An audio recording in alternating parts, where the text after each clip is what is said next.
د کوم آیات اوس خدمت کې ما تلاوت کړله دي کې هم یمنعون الماعون تفسیر دا شوی دی څه پیغمبر اکرم نه حدیث دی څه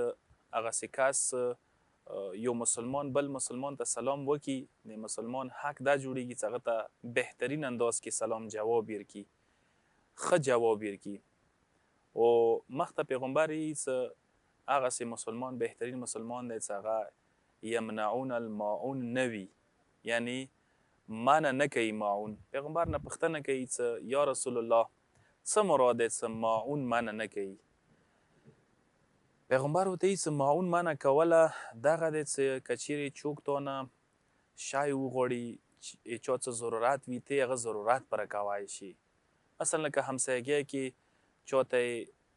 دیګ ضرورت شو لوښو ضرورت شو وسایل دي تا سره خونې کې چې هغه سره نشته که چیرې ځینې وسایل داسې دي چې هغه ته ضرورت دی تانې غواړي ته یې ورکولی شي هغه ځای کې روایت داسې راغلی چې تیږو نه اوسپنې نه ته انکار ونه کړي تیږې نه مراد هغه مخکې زمانه کې تیږې والا دیګونه لوښي وو اوسپنې نه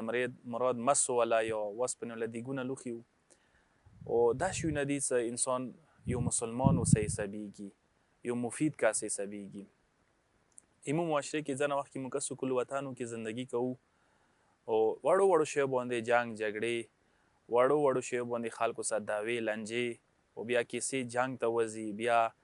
خون خرابې ته وځي وړو بچیو ماشومانو حوالې سره مو جنګ کوو یو بل همسایه سره ملتوال سره کلي وطن کې کسانو سره اندیشان سره ښځو جګړو هم مخ ته وبسو دا کم ظرفي کسان وي چې ښځو جګړو کې هم انوالو کېږي نوځي ورکې وړه خبرې ورته نستری کړي پیغورونه لغتونه واوري هغه ته هوا ورکوي ځینې کیسې واوري هغه ته هوا ورکوي په کار د انسان ډېر شیونه نظرانداز کړي ډېرې خبرې نظرانداز کړي سینه یې ستره وي وسعت قلبي وي په کار دی انسان زندگی هلې خوشګواره دی چې هغه کله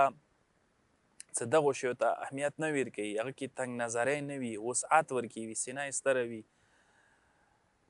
او ایمو معاشرې کې ته وکسې خلک لیارو باندې جګړې کوي خلک اوبو باندې جګړې کوي خلک ویلې باندې جګړې کوي خلک ونې غنې چرګې چیچک مال مویشي دغو ټولو شیو باندې مو ځینې وخت کې جګړې کوو خو جګړه یې څه شي دی که چیرې مثلا پټي ته مال ورغلی دی سهون اشتباها عمدن نه دی مطلب قصدن نه دی غلطۍ سره شوی دی خو بس ټیک دی صرف اندوره تذکر ورکه ورته وایه چې مال درغلی وی بسه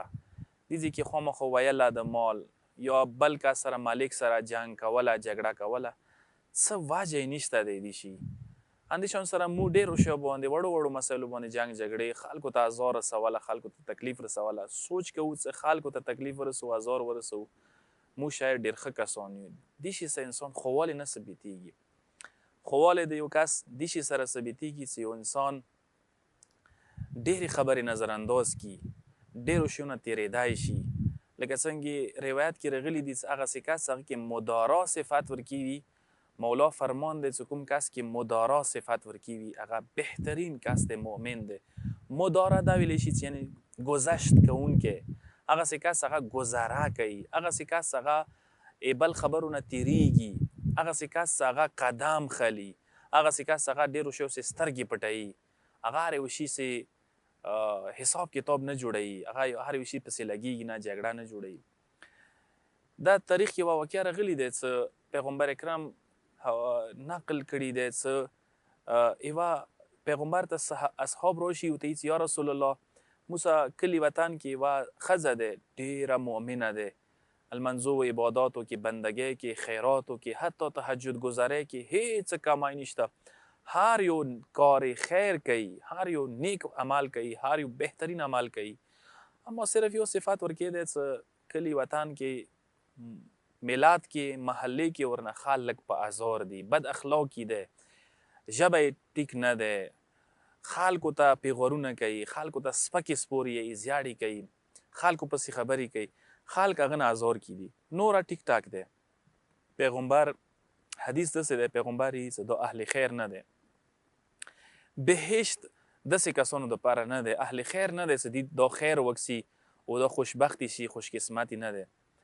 بیا دې په مقابله کې اصحاب پیغمبر ته یوه ورځ یا رسول الله یوه ښځه دی چې هغه ډېر اهل خیر نه دی هغه صرف واجباتو باندې عمل کوي، هغه صرف واجبات انجام کوي، حرام شي نه ځان ساتي،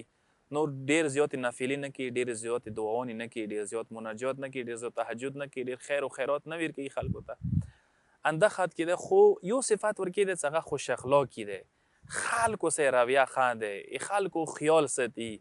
خلکو سره جار قربان کوي، خلکو سره مینه محبت کوي، خلکو سره ښه لهجه استعمالوي، خلکو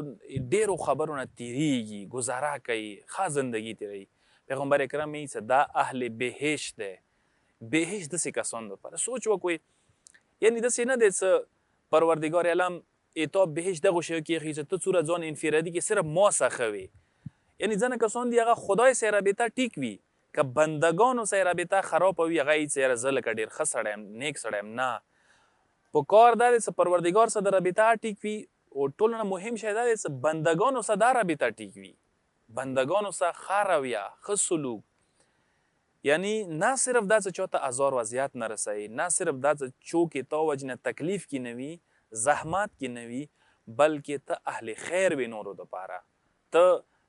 منشأ خیر وي نورو دپاره، تا وجې نه خلک سکون کې وي، تا وجې نه خلک اسایش کې وي.